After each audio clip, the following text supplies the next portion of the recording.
This is KGW News at Sunrise. Good morning and happy Father's Day. Thanks for getting up with us this Sunday. I'm Christelle Kumwe.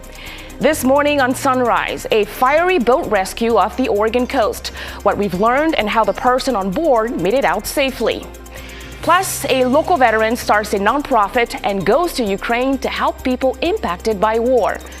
But before we get to all of that, let's quickly check in with Chris McGinnis with a quick look at the forecast. Good morning, Christelle, and happy Father's Day to all the dads out there. We have some clouds and a couple sprinkles in our forecast today, but wait till you see my 7-day forecast. Things look really good. All right, for now, here's our Wells Fargo sky camera. Low clouds kind of hanging over downtown Portland. We've had a couple sprinkles here and there this morning, and as we check out radar right now, you can see a little bit of light rain there across parts of Clark County and down to the south.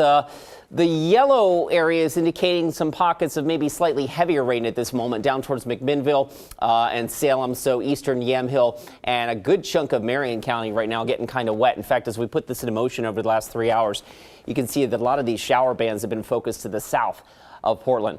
We're likely to see these on and off throughout the day, pretty much statewide. Right now, temperature-wise, we're sitting at 54 degrees here at PDX. Big picture across the state. Look at that. Chilly stuff in eastern Oregon. 39 right now. Baker City, Burns waking up to 36, and Bend sitting at 46. All right, the plan for today, lots of clouds, couple of showers here and there, and also a couple sun breaks. I've got us topping out in the mid-60s. Christelle, we have got a run of some fantastic weather in my 7-day forecast. I've got that for you coming up in just a few minutes. Thanks, Chris. We start this half hour with the crisis in Ukraine. A local veteran is sharing his harrowing journey to Ukraine, helping people impacted by war. Paul Wall of Westland created a nonprofit with other veterans, saying if he felt a calling, and he's already planning to go back. Evan Watson has his story. It's a real human need. I felt compelled to do what I could while I'm still fit and able to go there and help these people that are just trying to live their lives. Paul Wall is an Army veteran, Little scratches. a general contractor by trade. After watching videos of Ukrainians impacted by a devastating war, he made a choice. The tipping point for me was one day watching the news, and there was a little girl with soot all over her face, just got bombed out of a house. And there was a camera team there, and she was looking at the camera, but she was looking right at me. And it was at that, I decided that's it, I'm going to do whatever I can to help. Wall connected with other veterans to form a nonprofit called Global Augmentation, and they traveled to Ukraine. Their first task, bringing supplies to the Ukrainian military in Mykolaiv. 1,000-man garrison. We brought them several van loads of food and 3 pallets of water, which won't last very long, but it's very much needed.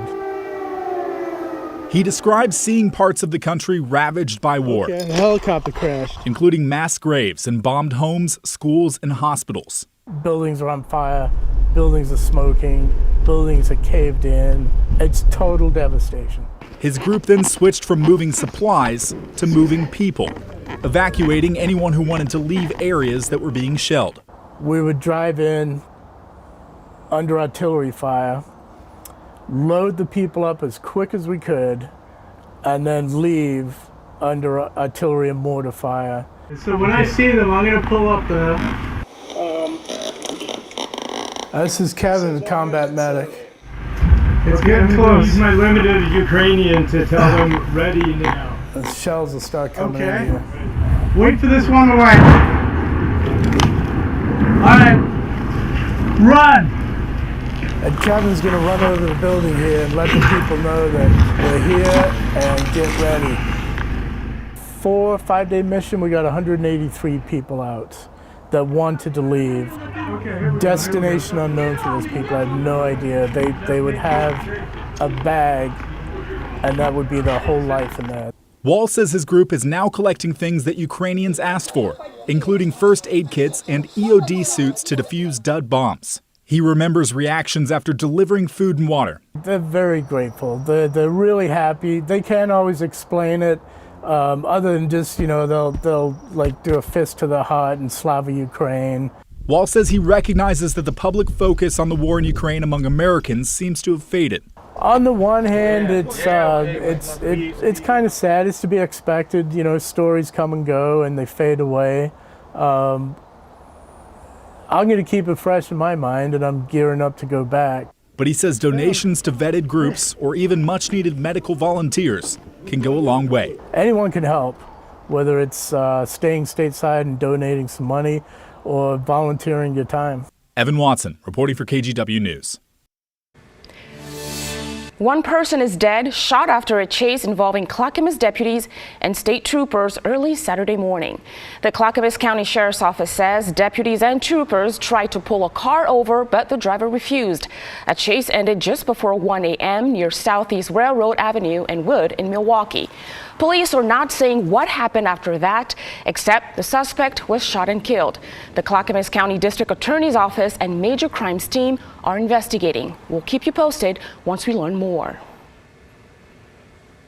As Portland police take on record crime in the city, officers recovered stolen cars, guns, property, and illegal drugs while serving a search warrant of North Cook Street.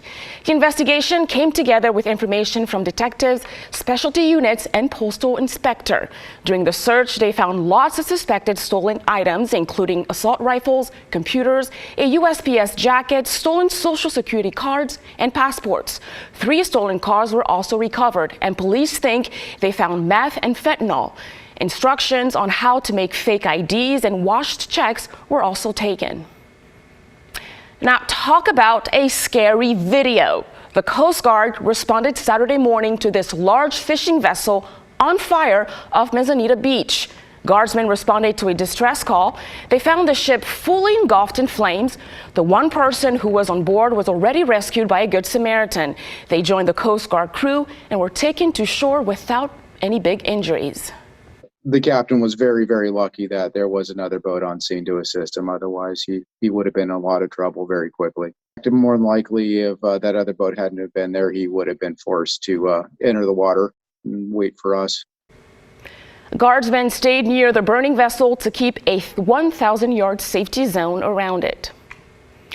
Now, the Portland Pride Waterfront Festival is underway at Tom McCall Park. The event's outdoor celebration began back in 1976. It's the single largest visibility opportunity for people in the LGBTQ+ community. Organizations can find new supporters, increase their volunteer base, and raise funds. Thousands of people from around the Pacific Northwest come to celebrate, and for some, it's the only safe and open environment they experience all year. We all have different reasons for coming. Some more to be seen, and then some more to see, and experience. It just depends. Everybody has something different.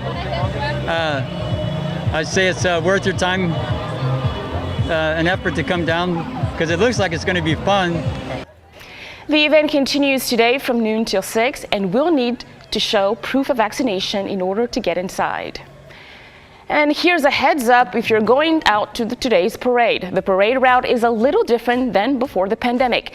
It starts on 8th and Cooch before turning south onto NATO Parkway toward the festival at Waterfront Park. The festivities get underway at 11 o'clock this morning, and we have more information about the festival and parade on KGW.com. All right, coming up next, drones take flight over crops in the Pacific Northwest. The goal is to keep crops protected, and next we'll learn and show you how.